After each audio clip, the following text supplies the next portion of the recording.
जरा देखिएगा, क्वेश्चन को थोड़ा आराम से देखिए। क्या कह रहा है पहले। A factory has 2 branches, one at Calcutta and another at Mumbai. Calcutta को कोलकाता पढ़ लीजिएगा, ठीक है ना। ये पुराना क्वेश्चन मैंने एग्जाम में आया था तो वहां से इसको मैंने पिक कर लिया था, तो इस वजह से, ठीक है। This is Kolkata. तो a factory has 2 branches, one at Kolkata and another at Mumbai. Goods are invoiced to the branches at cost plus 50%, यानी कि हम अपनी ब्रांच को 50% ज्यादा कीमत लगा करके, यानी कि 100 का माल हम कितने में दे देते हैं, 150 रुपए में देते हैं। Branches remit all cash received to the head office and all branch expenses are met by the head office. सारे खर्चे कौन करता है, हेड ऑफिस करता है, और सारा पैसा ब्रांच इनके पास भेज देती है। From the following particulars prepare the necessary accounts on stock and debtor account system to show the profit earned at the branches. ठीक हो गया। तो 2 ब्रांचेस दे दी आपको, कौन कौन सी, Calcutta branch and Mumbai branch. Method कौन सा बता दिया इसने हमसे, मेथड कहा stock and debtor account system. Clear हो जाती बात हमारी। चलिए शुरू करते हैं। तो मैंने समय बचाने के लिए जल्दी से क्या किया, आपके लिए कुछ अकाउंट्स जल्दी से पहले ही क्रिएट कर दिए। कौन कौन से अकाउंट मैंने क्रिएट कर दिए हैं, गौर से देखिए। सबसे पहले मैंने अकाउंट क्रिएट कर दिया branch stock account. Branch stock account के बाद मैंने अकाउंट क्रिएट कर दिया branch stock reserve account. Branch stock reserve account के बाद branch debtors account, branch expenses account, branch cash account, branch adjustment account. अब हम इस सवाल को जब हम करेंगे तो पीछे का जो कॉन्सेप्ट है वो समझिएगा। पीछे का कॉन्सेप्ट क्या है, हम अकाउंट अपने यहां रख रहे हैं। हर चीज का अकाउंट कहां रख रहे हैं, हम अपने यहां रख रहे हैं। पहली चीज क्लियर हो जाती है। क्यों रख रहे हैं, क्योंकि ब्रांच के ट्रांजैक्शंस हमारे साथ ज्यादा होते हैं। क्वेश्चन के अंदर ये चीज कभी नहीं आती है। वहां तो ये क्वेश्चन नॉर्मल क्वेश्चन लाइक पुराना वो आपका इनवॉइस प्राइस मेथड या सिंपल प्राइस मेथड वैसा ही नजर आता है। ठीक है, तो चलिए शुरू करते हैं।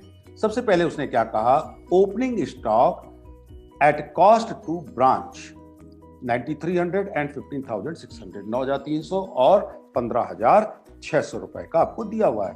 तो आपने क्या किया, स्टॉक अकाउंट में तुरंत लिखा टू बैलेंस ब्रॉट डाउन कितना, 9300 एंड 15600।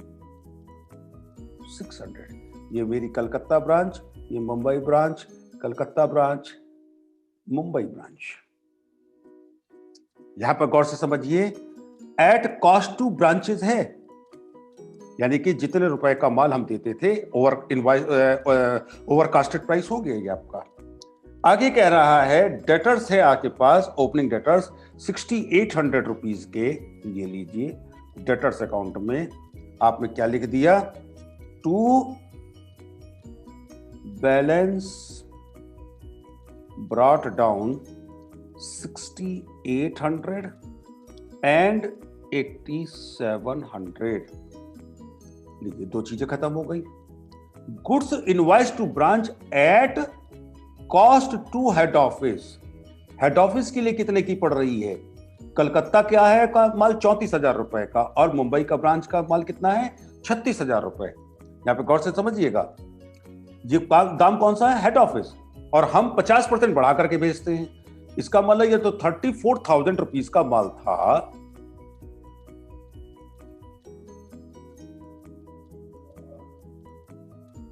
ये जो 34,000 रुपीज का माल था, इस पर 50% आपने ओवरकास्ट किया होगा, यानी कि 17,000 रुपए कीमत बढ़ा दी होगी। इसका मतलब हमने ये माल अपने यहां से to goods sent to branch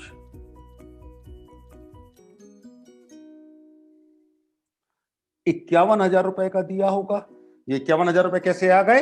अभी मैंने जैसे दिखाया आपको, 34,000 प्लस 17,000, 34,000 रुपए का माल कास्ट हमारी थी, 17,000 हमने उसके ऊपर ओवर कास्टिंग की है। तो 34,000 प्लस 17,000 51,000, और बिल्कुल इसी का फॉर्मूले से यहाँ 36,000 रुपए का माल था, यहाँ पर ये माल हो गया आपका 54,000 रुपया, 54,000 रुपया। बोले भाई बात समझ में आ जाती है?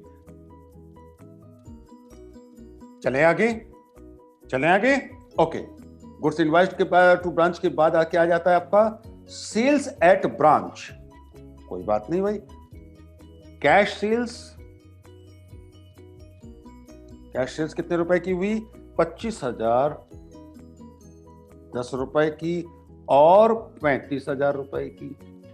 इमीडिएटली कैश अकाउंट जो हमने खोला हुआ है, कैश अकाउंट के अंदर हमने जाके लिख दिया टू ब्रांच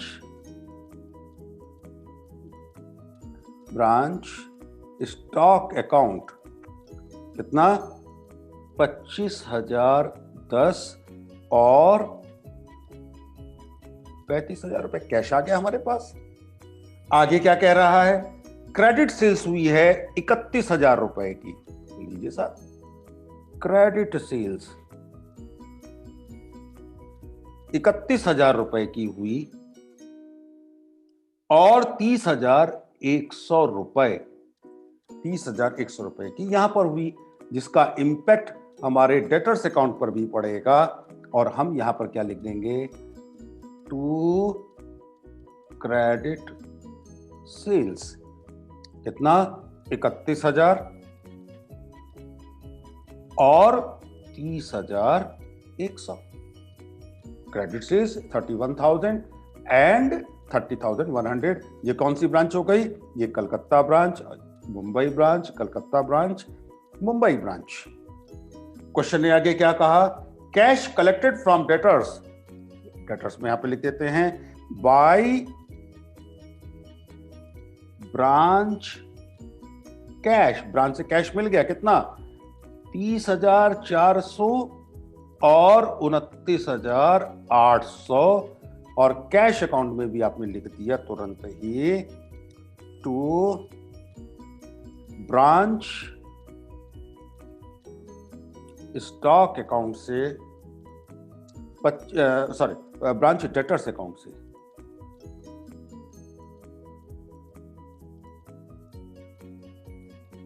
कितना? 30,400 एंड 29,800, 29,800 रुपए। ये आपको पैसा डेटर्स से मिल गया।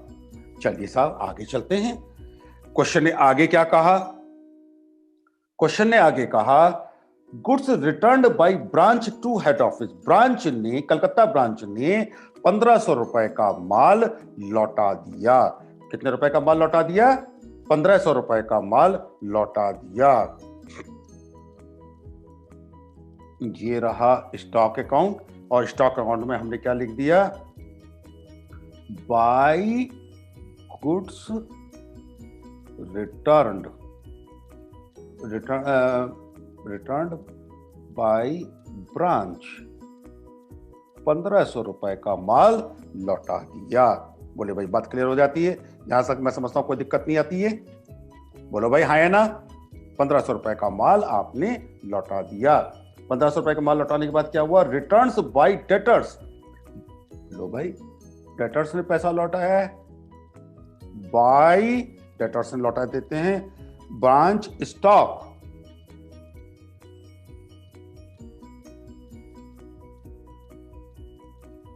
बाय ब्रांच स्टॉक अकाउंट 1,200 रुपए का माल इसने लौटाया और 1,500 रुपए का माल इसने लौटाया। और स्टॉक अकाउंट में तुरंत हम क्या लिख लेंगे? To debtors, branch debtors account. कितने रुपए का? 1,200 रुपए का माल इसने लौटा दिया, 1,500 रुपए का माल इसने लौटा दिया। इसके बाद क्या कह रहा है? Goods transferred from Mumbai to Calcutta branch. यहाँ देखिए गुड्स क्या कह रहा है, गुड्स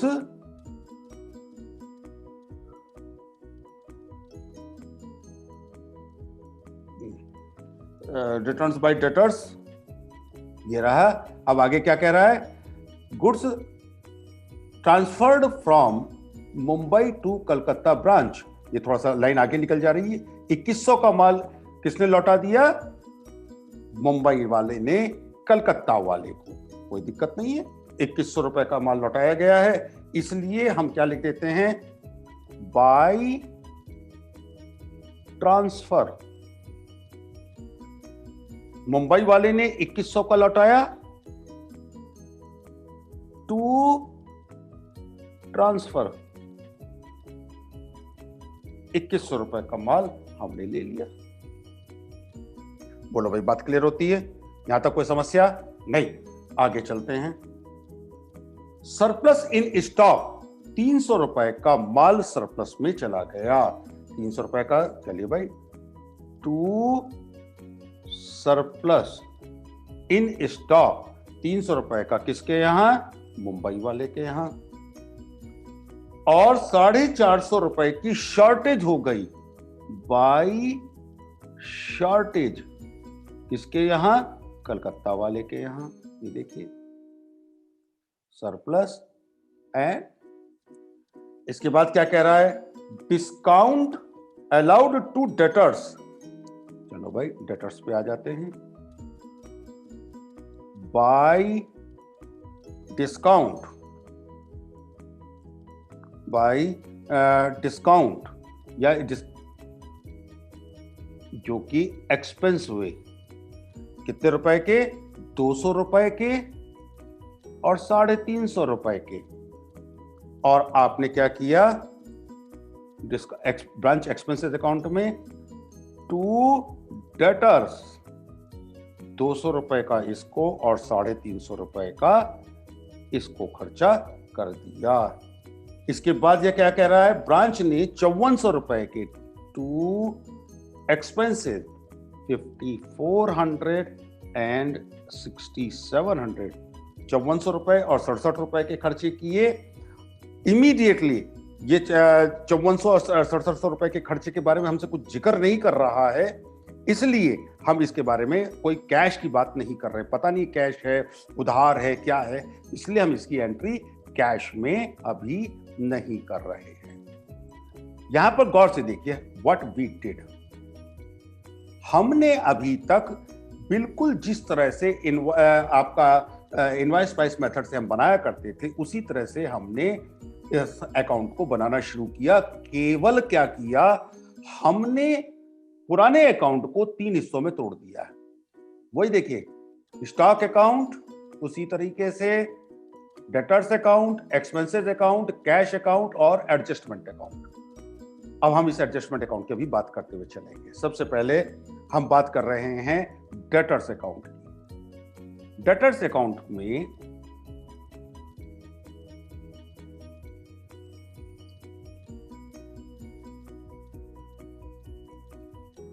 हमने टोटल लगाया, एक एक करके अकाउंट क्लोज कर रहे हैं। 37,800 और इधर का टोटल हो गया 38,800 रुपया।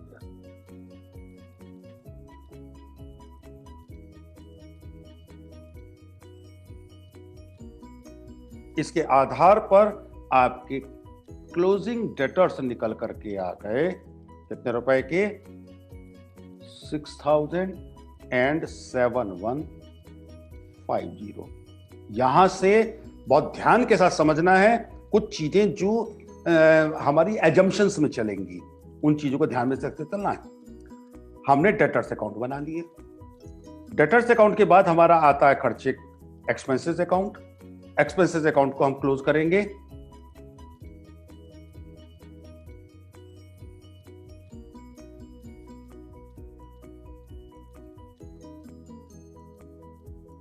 $5,600 एंड 7050, 7,050 रुपए, 5,600 एंड 7050, 5600 रुपए, 7050, और यहां पे हम लिख देंगे बाय ब्रांच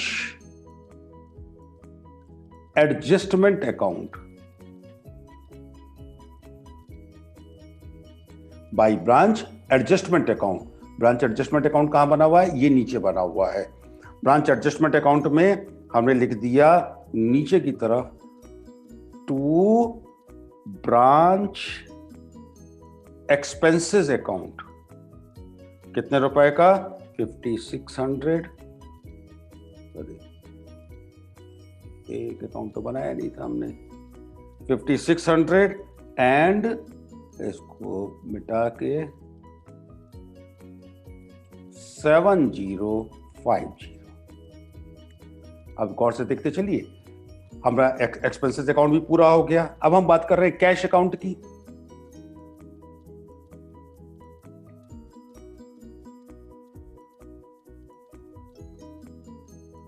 कैश अकाउंट में हमने टोटल लगाया 55,410 एंड 64,800, 55,410, 64,800। बाय कैश अकाउंट में हम क्या लिखेंगे? By remittance. यहां पे गौर से देखिएगा, यहां पर ये अकाउंट क्या लिखा है? Branch cash account. मैं यहां पर क्या लिख रहा हूं? By cash account. ये ब्रांच कैश की जगह पर मैंने क्या लिखा है? By cash account. 55,410, 64,800, 64,800। यहां पर हमने ब्रैकेट में लिख लिया ताकि गलती ना हो। रेमिटेंस फ्रॉम ब्रांच, ब्रांच से हमको ये पैसे मिले हैं। अब यहां पर अभी तक देखिए हमने क्या किया है? स्टॉक अकाउंट को हमने बना चुके, हमने डेटर्स अकाउंट का बनाया, क्लोज कर दिया, एक्सपेंसेस अकाउंट बनाया, क्लोज कर दिया, कैश अकाउंट बनाया, उसको हमने क्लोज कर दिया। अब हम आ रहे हैं किसके ऊपर? ब्रांच एडजस्टमेंट अकाउंट के ऊपर। याद रखिएगा, जितनी भी यहां पर एंट्रियां हुई हैं और जिन पर हमने ओवरकास्ट किया हुआ है, माल की कीमत बढ़ाई हुई है। याद कीजिए पुराने मेथड में हम क्या करते थे? तो यहां लगा टू बैलेंस 9300, इधर क्या लिख देते थे हम? बाई स्टॉक रिजर्व, जितनी भी अमाउंट निकल के आई। वही चीज हम कर रहे हैं, लेकिन यहां से उठा करके हम इसको सीधा एडजस्टमेंट अकाउंट में लिखेंगे।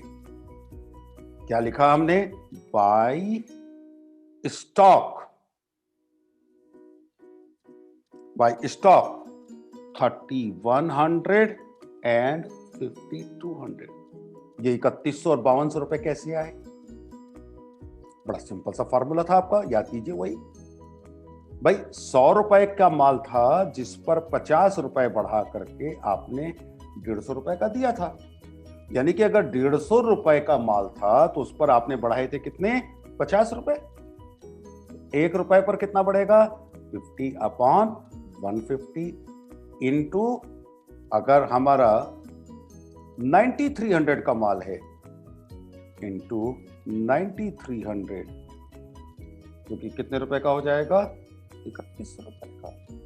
ये 50/150 कैसे आ गया? तो क्लियर हो ही जाता है बिल्कुल। यानी कि मोटा मोटा कहा जाए 1/3, 1/3 हो गया ना। बिल्कुल यही चीज हमने 15,600 के लिए की। 1/3 कितना हो गया? 5200 रुपया। बोलिए भाई, बात क्लियर होती? अगली एंट्री है हमारी गुड्स सेंट टू ब्रांच, 51,000 और 54,000। हमने इसको क्या किया? Again bye stock 17,000 and 18,000। 17,000 और 18,000 कैसे आ गए? वही 1/3, 1/3 17,000, 1/3 18,000। इसके बाद आपने क्या किया? ये माल डेटर्स से वापस आया है, इसको नहीं छेड़ेंगे। लेकिन ये जो 2100 रुपए का माल हमारे पास आया है ट्रांसफर, ये लीजिए फिर से बाय ट्रांसफर, ट्रांसफर के नाम का 700 रुपया। चलिए साहब आगे अगली एंट्री क्या कह रही है, 300 रुपए का सरप्लस माल हो गया था, वही 1/3 फिर से, बाय सरप्लस 100 रुपए। क्या किया हमने, जितनी भी स्टॉक से रिलेटेड एंट्रीज थी उनकी लोडिंग हमने यहां पर ट्रांसफर कर दी। अब इधर का काम करेंगे, सेल्स को हम छुएंगे नहीं, क्रेडिट सेल्स को हम छुएंगे नहीं। अब इसके बाद से हम शुरू करते हैं। सबसे पहले कितने क्या हुआ हमारा, ये 1500 रुपए का माल आपने लौटा दिया है। ये लीजिए साहब, 1500 रुपए के लिए आपने लिख दिया टू स्टॉक एडजस्टमेंट। 1500 का कितने रुपए का हो जाएगा, 500 रुपए। उसके बाद वापस आते हैं, ट्रांसफर 2100 रुपए का माल एक आपने ट्रांसफर किया है। 2100 रुपए का माल जो ट्रांसफर किया उसकी क्या पोजीशन आई,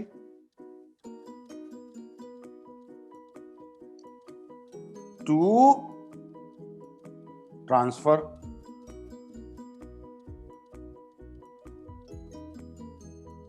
700 रुपए का आपने ट्रांसफर कर दिया। अब इसके बाद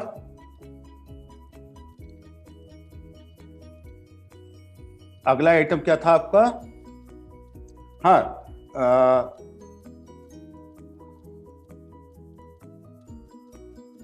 बाय, अब यहां पर इस अकाउंट का आखिरी चीज रह गई हमारे पास, वो क्या रह गया, बैलेंस निकाल दें ताकि इसको भी खत्म कर कहानी खत्म की जाए। इधर का टोटल लगाया आपने 63,600, 63,600। इधर का total 71,400 by closing balance. Closing balance कितने रुपए का आया यहां पर, 5640 एंड 4200, 5640 और 4200 रुपए, 5640 और 4200 रुपए। इसका अगेन 5640 रुपए का अब हमको क्या करना पड़ेगा, अगेन लोडिंग, वापस आते स्टॉक एडजस्टमेंट में, टू क्लोजिंग बैलेंस एडजस्टमेंट, वही 1880 रुपए और 1400 रुपए। बोलो भाई, इतनी बात मैं समझता हूं बिल्कुल क्लियर हो जाती है बात हमारी, यहां तक कोई समस्या नहीं रह जाती है। चलिए साहब शुरू करते हैं।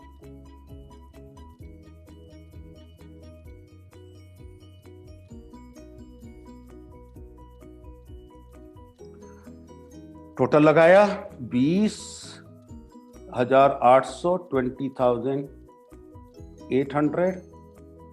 20,800 to gross profit. Gross profit कितने रुपए का बन गया आपका, 18,270।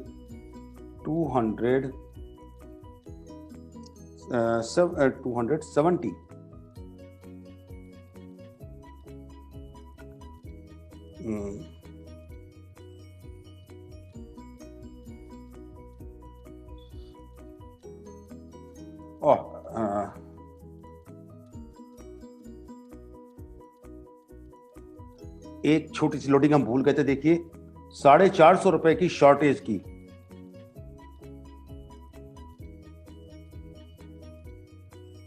टू शॉर्टेज 150 रुपए, 450 रुपए की हम भूल गए थे ये देखिए। तो कुल मिलाकर के कितना हो गया आपका प्रॉफिट, क्या हो गया 18,270।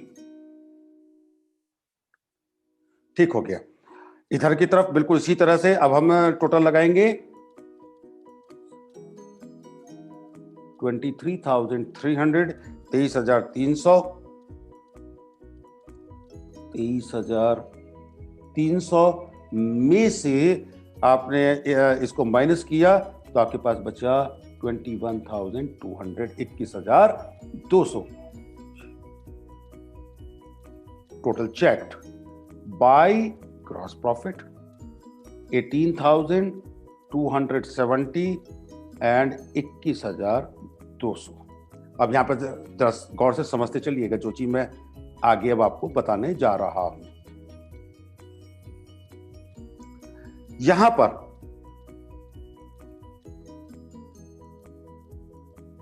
ये देखिए 300 रुपए का स्टॉक की शॉर्टेज हुई थी और सरप्लस हुआ था, और 450 रुपए का आपका कुल मिलाकर के क्या हुआ था, शॉर्टेज आई थी। इसमें से 150 रुपए शॉर्टेज में यहां पर ले चुका एडजस्टमेंट के तौर पर। बाकी का ये जो नुकसान हुआ है स्टॉक टू शॉर्टेज, इस शॉर्टेज को 300 रुपए में यहां पर लिख दूंगा। टोटल अमाउंट देखिए 150 और 300, टोटल 450 रुपए का लॉस आपने बेयर कर लिया, जिसमें से 150 रुपए ओवरकास्टिंग की वजह से थे, 300 रुपए नेट लॉस था। Similarly by surplus from stock account, shortage from stock account, यहां पर कितने रुपए का है, 200 रुपए का। गौर से देखिए 100 रुपए आप पहले सरप्लस यहां पर यूज कर चुके, बाकी का 200 रुपए यहां पर दे दिया। Now balancing figure to net profit 12,370 and 14350, 18,000 total हो गया कितना, 18,270 एंड 21,400, 21,400, 18,270, 21,400। अब यहां पर ध्यान दीजिएगा, जो मुख्य बात समझाने वाली है, हमने कैश अकाउंट के बैलेंस का कहीं भी इस्तेमाल नहीं किया।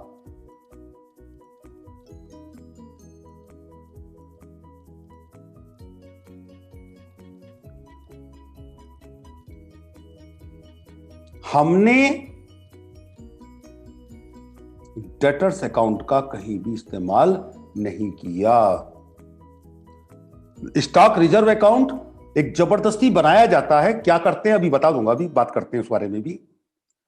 यानी कि टेक्निकली स्पीकिंग ये ब्रांच स्टॉक अकाउंट में इधर की जितनी भी लोडिंग थी वो मैंने सारी इधर लिखी ना, जिसकी जितनी भी लोडिंग थी उसको मैंने यहां पर लिखा ना, यही तो हम करते थे पहले। तो सिंपली हमने क्या किया, अपने अकाउंट को क्लेरिफाई करने के लिए कि कुल मिला के कितना माल दिया कितना लिया, ताकि कोई कंफ्यूजन ना रहे, हमने लोडिंग पार्ट को हटा करके कहां भेज दिया, एडजस्टमेंट अकाउंट में। अब बात आती है स्टॉक रिजर्व अकाउंट की। स्टॉक रिजर्व अकाउंट में क्या कर देते हैं कभी कभी, ये बताने के लिए कि ओपनिंग स्टॉक और क्लोजिंग स्टॉक कितना था, एक जबरदस्ती की बात है। यहां पर हम क्या लिख देंगे, अगर मैं सिर्फ समझाने के पॉइंट ऑफ व्यू से आपको कर रहा हूं, इसकी कोई जरूरत नहीं है। बाय बैलेंस वही 3100 एंड 5200। अरे भाई जब मुझे यहां लिखना ही है, और इसको मैं यहां पे क्या करूंगा, to stock adjustment account, to stock adjustment account 3100, 5200, ये स्टॉक एडजस्टमेंट की अमाउंट यहां से उठी और ये आपके पास ये आ गई। तो बीच में एक अनड्यू मैं इस अकाउंट को क्यों डालूं, इसलिए इस अकाउंट को बनाने की कोई आवश्यकता नहीं रहती। एंड वाइस वर्सा बिल्कुल यही काम हम क्या करेंगे, इसके लिए करेंगे टू क्लोजिंग बैलेंस, यानी कि बैलेंस कैरीड डाउन कितना 1880 और 1400। अगेन हम क्या लिख देंगे, बाय स्टॉक एडजस्टमेंट कितना 1880 और 1400। लीजिए अकाउंट नलिफाइड हो गया, और यही अमाउंट आपकी जू की थी नीचे लिखी हुई है। ये देखिए, तो कुछ बुक में ये अकाउंट बनाया जाता है कि साहब नहीं, थियोरेटिकली भाई बनता है, हम बनाएंगे, ठीक है भाई बनाओ, हम क्या कर सकते हैं, लेकिन इस अकाउंट को कोई आवश्यकता नहीं रहती। बात आ जाती कभी कभी ये डेटर्स अकाउंट क्यों बनाते हैं। वंस इन ए वाइल, कभी कभार आपके पास आइदर दिस ये क्रेडिट सेल्स की फिगर नहीं दी हुई होती। इस क्रेडिट सेल्स की फिगर को कैलकुलेट करने के लिए कभी कभी डेटर्स अकाउंट बनाना पड़ जाता है। गौर से देखिए, ओपनिंग बैलेंस की हमने कहीं इस्तेमाल नहीं किया, क्लोजिंग बैलेंस का हमने कहीं पर इस्तेमाल नहीं किया है। कभी कभी क्रेडिट सेल्स की जरूरत पड़ जाती है, तो इसलिए डेटर्स अकाउंट बना लिया जाता है।